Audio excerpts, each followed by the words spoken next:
Hello, and welcome to the second episode of the Life After Delft podcast, and powered by Fudo. Today, we have the minds behind the tasty food that the TU Delft students have been enjoying for the past year or so. So, Akshay and Yash, quickly going around, would you like to introduce yourselves? Yes, probably I can go first. Sure. Yeah, I'm Akshay and I'm 28 years old. I'm from Bangalore. I'm a civil engineer, did my bachelor's from India, and I moved to the Netherlands in 2017, did my master's in construction management. And yeah, I've been married for 2 years now, and I'm living in Delft itself. And yeah, I think that's about me. Yeah, I'm Yash Bhattad. I grew up in Vijayawada, Andhra Pradesh, and I studied in NIT Nagpur. I did my civil engineering there, and then I came to Delft for my master's in construction management as well with Akshay in 2017. Yeah, I'm 29 years old, married, and living with my wife here in Delft. Married since 3 years. Okay. Yeah. Nice. So the same, diving into the question about your masters. Yeah. In 2017, when you started your construction management and management and engineering program, what can someone expect when they graduate from this program? What sort of career prospects and what sort of directions? Can you shed some light on that? Yeah. So the CME construction management course, it was a really good mix of management as well as technical aspects. So even though technically we were focused more on infrastructure and civil engineering, the management part of it was really general. So we could apply those concepts to every industry. For instance, after graduating, my friends, I'm currently working in pharmaceutical industry. My friends are in renewables, oil and gas, offshore, and one person is also working in IT industry. So this way, I would say finding a job would not be so difficult because of this general management principles where you can apply everywhere to every industry. So yeah, I think that way. I think it's easy to find a job. It's a very flexible program. Yeah, yes, exactly. Yeah. So Yash, do you have like some other perspective, or how did it treat you? No, I think it treated both of us really well, to be honest. We have learned a lot on management aspects, what Akshay mentioned. So you have a flexibility to choose any, any field you want to go in after your graduation. But if you ask a general question like, I think for international students, I think mainly without any language barrier, if they want to get into any industry, I think you will have most options in offshore industry in management roles and pharmaceutical industry and oil and gas industry. So these are the three industries where you can, with English language, you can definitely manage. Of course, the IT industry as well, but that is again, if you're doing construction management, that is a question. If you want to go into IT, that is a complete switch, but you get many jobs in English language as well. Okay. Yeah. But do you see that more often, in people taking construction management, that they don't do construction related work at all? I think that's quite often. That's quite because often. I'll tell the reason behind that. I think the construction sector in Netherlands is pretty, local based. So you need to know the local language, which is Dutch. And if you know that, definitely, I think it would help a lot to find a job in construction sector. I will not say that it's completely zero options, but definitely the options are less compared to other fields, other sectors. Like for instance, oil and gas, the clients are always international, and offshore as well. So that was my first job as well. I worked in all seas, so I was an offshore company. So it was really easy. I didn't have to learn the language at all, so I could get a job easily as well. So I think this makes people also switch to other industries and not completely focus on construction also. Okay. Yeah, and my first job wasn't for the government in construction sector, so I know that it completely works in Dutch language. So I worked for the Ministry of Infrastructure of Netherlands, and I did A1 A2 course in A1 A2 Dutch course in TU Delft. While you were studying? While I was studying, because TU Delft offers free courses for Dutch until A2 level. So that helps, but of course it doesn't bring you to that speaking level or even the professional level of Dutch. But I tried to give my interviews in Dutch for this company because I know that they were completely in Dutch, and I wanted to get into construction sector. That was the main aim. So I gave it, and they were quite impressed because I was motivated to learn Dutch. I mean, the main thing what they see is if you are very motivated to learn the language after joining the company, I mean, many companies appreciate that. And also So- you showed initiative, like, because you already did like till A2. Exactly, and also Yeah. the company support here with once you get in the company, they support you with financing the courses and everything. Yeah. So it was a challenge doing my work parallelly learning the language, which is completely, it's a big challenge in the first year. But once you learn it, you see a big difference in the opportunities which you will get in the future.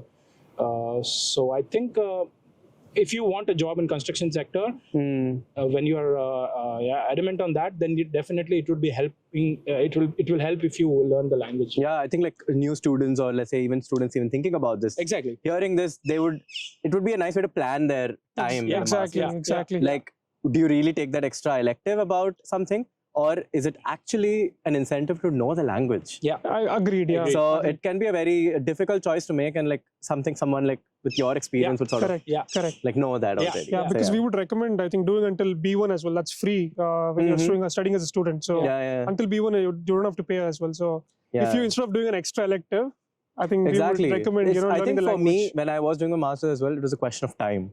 Yeah. Like I thought, oh, I will do one extra course in my Yeah, master's. yeah. Why should I learn a language? What's the point of that? But then Exactly, this exactly. makes me realize that Exactly. maybe the you language. don't realize when you are actually studying, Yeah. but you realize after you graduate and after you're working, you realize the importance of it. Yeah, For sure. definitely. Great advice. Yeah. So, switching up a little bit, we talked about your professional career, but you also have like a side quest in life, Yeah. Yes. which is that you started Fudo 1.5 years ago. And so I want to know more about like what sort of challenges that you faced in the past. Right now, how difficult is it to set up your own business and running it in the Netherlands with a full-time job? Which Okay. I'm still amazed by how you guys managed. Yeah. I think Akshay can Okay. explain you A little more bit on the about motivation, Yeah, about why we started Fudo. Fudo and how we started it.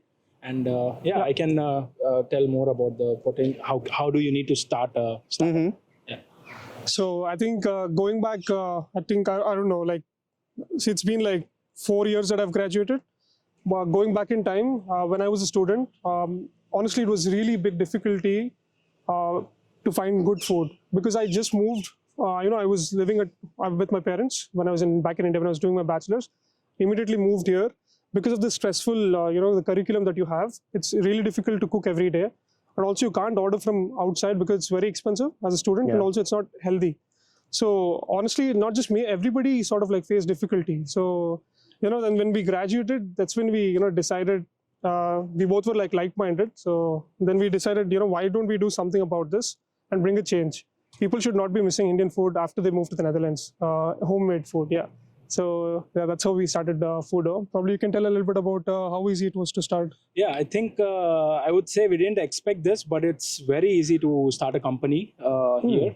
It's just half an hour task, to be honest, Okay. to start a company here. You just think of it and you can start it, because to register a company, it's very simple.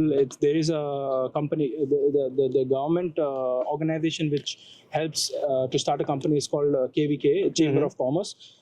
So you just need to book an appointment with them and go and tell more about what you are doing in the company. That's it, and your company is registered. You just need to pay like 50 euros or something, which is administration fee, and you are Okay. registered officially on the Chamber of Commerce website of the Netherlands. I think a lot of information is available on their websites. I think, which is pretty much how do you say, it's very organized how they work. Okay. in So you the- didn't like go to like an external person. We did. You no, could. I mean, yeah. We did. I think what also like helped us is also we had a good network as well. Okay. So there were some entrepreneurs, and we could actually reach out to them. Especially this one entrepreneur who really helped us out, giving us initial information as to how it was. Because I think as Indians, we don't know the startup ecosystem here. I mean, you can find everything online, Yeah. but I think he was quite supportive. If someone who you already know and who is having his startup, Yeah. that really helps, because he will just guide you in a good way, because we have a similar way of thinking, right, Indians. And so it helps when they can give you some advice on how to start up. So we had one person who helped us a lot in guiding us and pushing us. But Okay. when we actually registered a company, we thought it's that easy, like it's very simple. So people Yeah, I should think it's that know initial not knowing it. Yeah. And then when like you have someone to actually just introduce you to it. Yeah, exactly. Yeah, I understand helps. that. Yeah. And I think coming to the laws, I think we both of us are highly skilled migrants. If you have a highly skilled migrant and if you have a 40-hour contract, you can work anything as part-time. You can work at Yumbo, or you can have your own startup as well, until unless you have a full-time job. You're not stopped from working. Like the number of hours also are not limited. You can work on any number of hours on your own startup. Because I thought there was a limit on the hours, like 8 hours. No, that is your student. Actually. When you are a student, you have a 16-hour limitation every week. 16 hours per week. That is how many hours you can work part-time as a student. Once you graduate and you have a full-time job or something, you can always start something on the side. It's apart from your job, or as a company or as a freelancer. Anything you can utilize. Something. Yeah, that really helps. And I think this is also something that we see different compared to India. In India, if you had a job and also a startup, this is something you would hide from your employer, right? But here it doesn't work like that. You can completely be open about it. We discussed with our employer. Yeah, until and unless you are doing the same thing for the company and again same. Yeah, there should not be conflict of interest. There should not be conflict of interest. But of course, if it's a different field, you can always discuss it with your employer. They really encourage. They are always okay with it. Wow, that's good to so new to me. I have not heard this. Okay, so exactly. Try doing it. So we discussed and they were quite happy and open about this. So that's really nice. Yeah.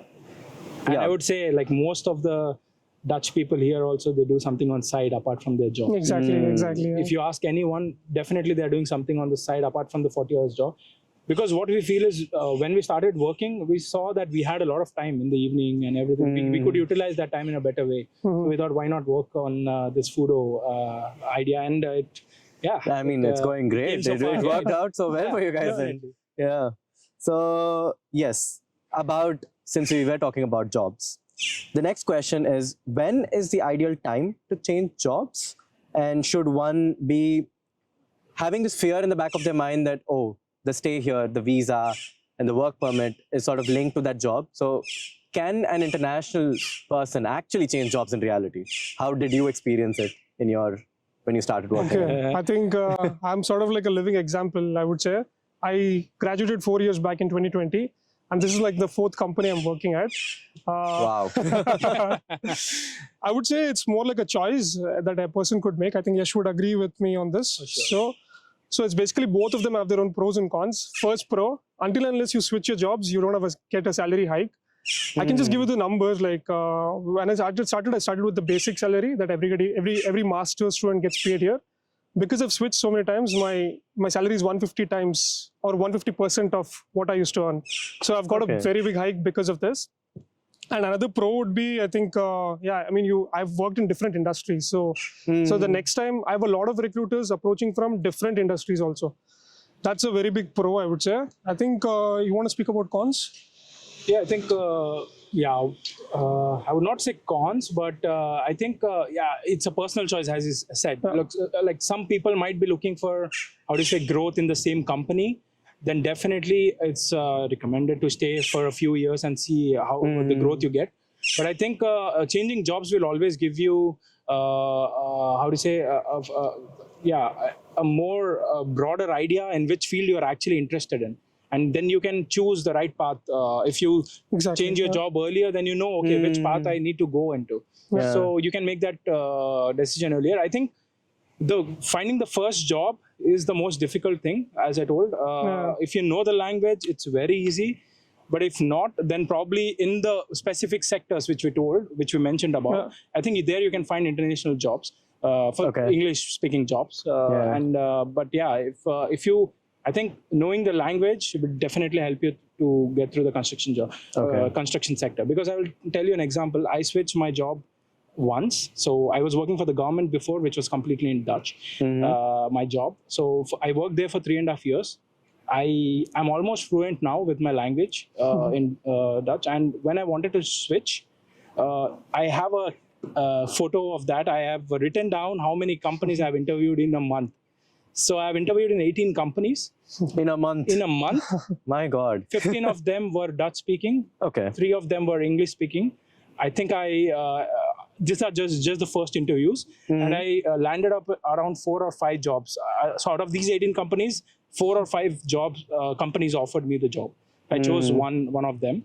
So Okay. this is the power of language which I'm talking about. Like if you know the language, within a month you can get these many interviews for sure. But okay, I had a question about like, okay, switching jobs, you can do it within the same field. Yes. Let's say pharmaceuticals or oil and gas, or you can switch between fields. Yes. Definitely. So in construction management, what do you see, or how did you see that when Akshay, you were talking about like different fields and that sort of gives a broad perspective. Correct. But do these employers from different fields want to hire you? For example, if you're from pharmaceuticals, would a person from oil and gas, an HR person, look at you and say, yes, that's interesting? How does that work? Yeah, I think I can take this one. So basically, like, for instance, I've been working as a project controls. Okay. I've been working in project controls. Now I'm the project controls lead in Johnson & Johnson. So how it works is basically they want to know if you know the concept of project controls and the concept of planning. So I'm doing scheduling and project controls. I've been doing that from the first company. So the employer mainly wants to know if you're well versed with the concept of this. Yeah. See, knowing the industry or knowing the project, you can do it very easily because they know we are from TU Delft. You know, that's we can learn something very easily. That's not difficult for us. I mean, definitely it's an add-on. If they find somebody from the same industry who's worked on a similar project, it's an add-on. But that has never stopped me. Like, I've worked in offshore until now, oil and gas. Also worked in like proper civil construction. Now it's in pharmaceutical. So because I knew the concept so well, they were always open to trying. And one thing is, when they're switching, they definitely ask me. It's not that they don't ask me. They ask me, well, how come you've switched so many times? So you need to have a good motivation. Like Yash said, I really wanted to try different industries, and I also wanted to learn different skill sets. So it was quite important for me to like learn from different experience, different industries. So when I mentioned this, they're actually quite okay with it. They're quite open to this actually. So you need to have a very good motivation. I think I understand it. Like, I think the sort of, let's say, profiles that construction management and engineering exactly masters would look for is like some sort of resource management, and like that I think can be very broad. That can be applied in manufacturing. Exactly. That can be applied. The skill set. Yeah. So long story short, if you are moving in the similar role which you are doing now and you are changing jobs and you are again changing to a similar role, doesn't matter which industry it is, the skill set is same. I get it. Yes. So it doesn't matter which industry you are actually working in. Yeah. That makes sense. Yeah, that's it. So then the short answer is that people should switch a lot of jobs. I mean, again, it's a choice. And I will tell you one more thing. One perk of that is switching job will give you a very good hike of salary than staying in the same company and getting a hike every year, which is very minimal. Very minimal. They give what, like 5% most of the companies? Mostly just to beat the inflation. Yeah, exactly. And 10 is like if you get promoted or something. So 5 to 10 is max. And I could have not gotten this if I had stayed in the same place, So when I switched, I got to know the real hike because I switched 6 months back to renewables now from construction. And I got a hike of around 58 to 60% of salary. So I'm just giving these numbers because people should know that. Exactly. Makes sense. See, ultimately it comes down to money. I mean, yes, definitely industry, everything is important, but as Indians, when we come out of the country, right, we have taken a loan to do our masters, we need to pay it back. So it does become really important because also keeping in mind the salaries in Netherlands is not so high. So, but again, as we told, like it's a personal choice that you need to make. If you are willing to grow in the same company and you are expecting you will grow in the same company, for sure you can stay in the same company. But if it's really important for you to get a good salary hike, then I think you won't get that amount of hike if you stay in the same company. Makes sense. So just switch. Yes. Amazing answers. Since moving to Netherlands, I've really missed Ghar Ka Khana. But thanks to our friends Akshay and Yash for bringing authentic, homemade Indian meals right here in Netherlands at affordable prices. Big thanks to Fudo for sponsoring this entire series. Do check their video out. Hello there. I'm your meal from Fudo. A little piece of homemade goodness just for you. I wasn't just thrown together, I was crafted with care, using the freshest ingredients and authentic recipes passed down through generations. Picture this, tender chicken simmering in a rich masala sauce, fragrant basmati rice steaming beside it, and a side of fresh roti being toasted on the pan. I'm not just a meal, I'm a taste of home. And when you taste me, you're tasting the love and tradition that goes into every bite. Then there's the journey to your doorstep. Packed up fresh and delivered right when you need me, so you can enjoy a delicious homemade meal without the hassle. So, order Fudo, and let me bring the flavors of India into your home.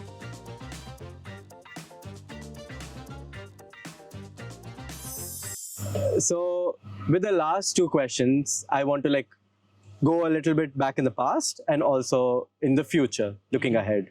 So if you could go back, walk into this very building, attend lectures, do your masters again, what would you do differently? And what sort of different decisions you would have taken? Would you like to comment on that? Or is it going to be the same way like you did it?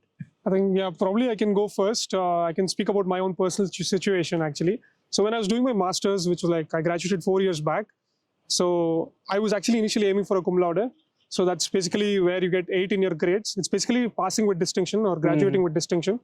You basically get 8 in your grades, in your subjects, in your courses, and 8.5, minimum of 8.5 in your thesis. So I was aiming for this, quite ambitious, with a very difficult committee, but did not go how I planned it. I mean, as any Indian student who comes here is very good at academics, they've never seen problem with academics. So the first time I had faced this problem. So my thesis got extended by 9 months because of this lot of changes. So at that time I was really stressed about it. I was turmoil on my mental health as well. So, but now when I look back in time, I didn't have to worry so much because everything fell in place. I have an amazing job. I've been doing really good. I also have a startup as well. So Yeah. if I look at it that way, so I didn't have to worry about it. What I would say is your master's is a very small part of your bigger picture of your life.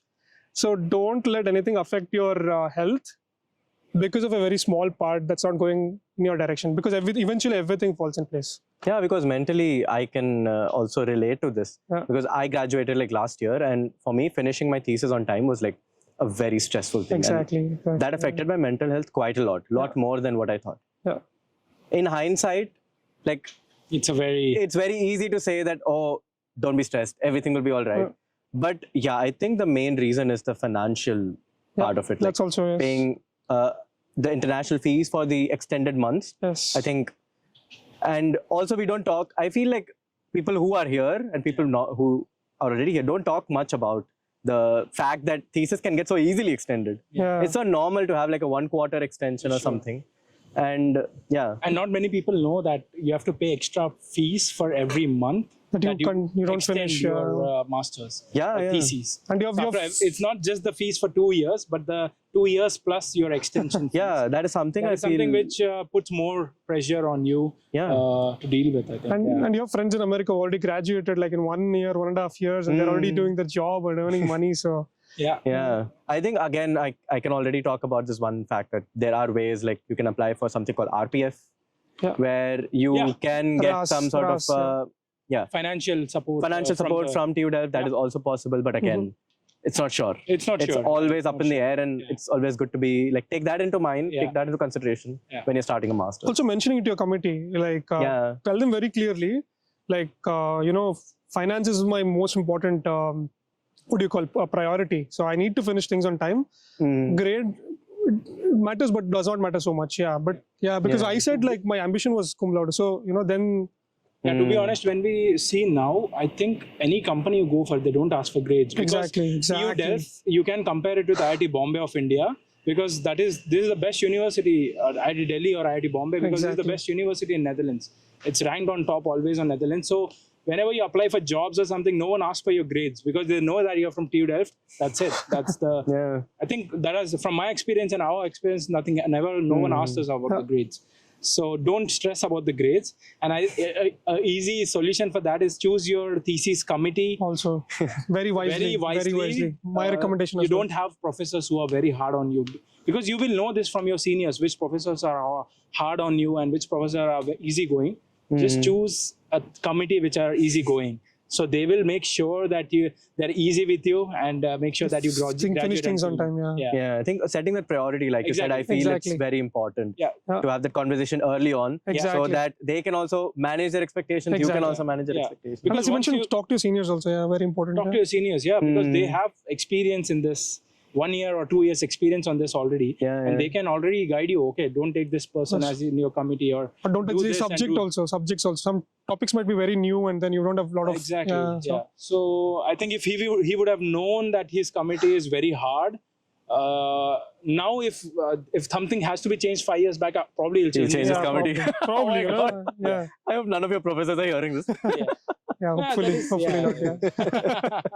Yeah. So my committee was easy going, so Okay. it That's was nice. I graduated on time. mm, The challenges which I faced is finding a job. So for him, like it took a lot of time to graduate with the Yeah. extension. For me, it took a lot of time to find a job. I think one reason of that would be COVID because it started then. Right, yeah. I started searching jobs in 2020 and COVID hit. So many interviews which were lined up which got cancelled. And at that time, I realized that there are many job openings for, still there are many job openings for Dutch-speaking people Yeah. than internationals. Yeah. So I think at that time, luckily I got an interview with this company, with the government, Ministry of Infrastructure. And I tried to push more on talking to them and making them realize that I'm willing to learn Dutch. Yeah, And yeah. that the motivation is very important. And also, if you can learn Dutch before that, I think I would do that. In that, if I see going back in time, I would rather learn Dutch language and land up in a job very easily than waiting for 1 year to find a job. Okay. Yeah, I was always almost ready to go back to India because my Zookyaar or the search year visa which you get to find a job was coming to an end. And just the last month I found the job, and luckily I think it worked well. So I think learning language is quite important if you want something in construction sector. Yeah. Again, repeating on the same. Yeah, point which- definitely. So then, if we look beyond, like from now, 5 years into the future, where do you see yourself in the career as well as with Fudo? And if you have something like goals in terms of personal life, what do each one of you think about that? I think, probably regarding- starting with Fudo, I Yeah. can probably sure. start. Yeah.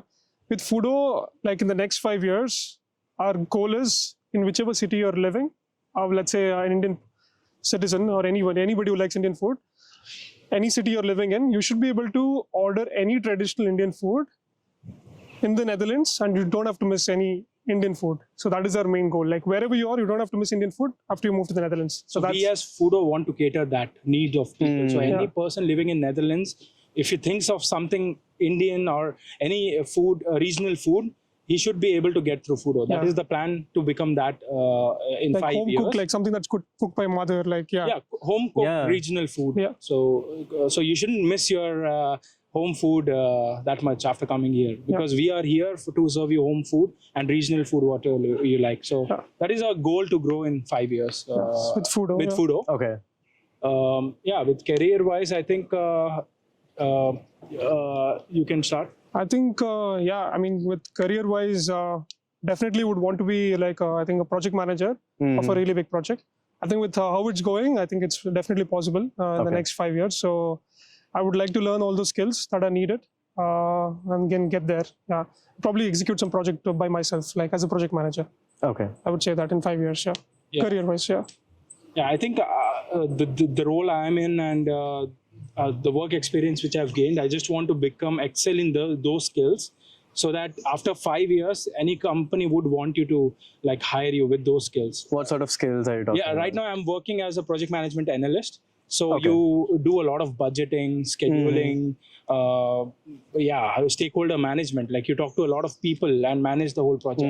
So I think if you learn from this experience which you're already working on, I think after 5 years you'll reach in a position which anyone with these management skills, foundations of this thing would want to hire you. Yeah. I think the 5 years goal is to become like super good in all these skills. Okay. Also, I think touching a little bit about artificial intelligence and coding as well. Everything is coming together. So if you want to be relevant in the industry, any industry, civil, mechanical, anywhere, you need to, I think, know a little bit about these as well. Yeah. So I think I would say I would also want to learn a little bit about this so that I'm relevant at that time also in the industry. So that is something which is the future, of course. Which we already know 10 years before that this is going to be, after 10 years, this is going to play a big role. Yes, So exactly. I think getting good on those skills will definitely help. Plus sustainability also, I think, right? Yeah. Yeah, That's that is also still, that is always, that because will of be global always- warming and all these emissions. I think sustainability, there'll be a green revolution that's going to come I up. think these are the hot topics. Everybody to be needs to honest. learn skills from Everybody needs to learn on sustainability, AI, and everything, which will be like the future of But in any industry. so according to the management engineers over here, Yes. do you really think AI, like because some people have this fear, like fear mongering that they do, like AI is going to replace all the human jobs for construction management and engineering, or let's say in general in management and project management. Do you see that happening? Not all the jobs, maybe some of them, but which I wouldn't say all of them. Does that scare you a little bit? I wouldn't say it doesn't scare me. Yeah, it doesn't scare me as because I'm very amused with the technology, and I would really want it to become like go live, to be honest, because it makes jobs easier, right, for everyone. Because I think some things can be automated, like some technical jobs, but a manager is always needed. Like a construction manager, a person with management skills, he'll always be needed to even manage like everybody. So I think that kind of precision, like when he talks about management, that kind of precision when you do it personally is different than a software. So the precision which you get probably in doing talking to humans and everything, it's more. For instance, like stakeholder management, like for instance, in a project, there's public involved, there's government involved, there are a lot of stakeholders involved, there's contract, there's client.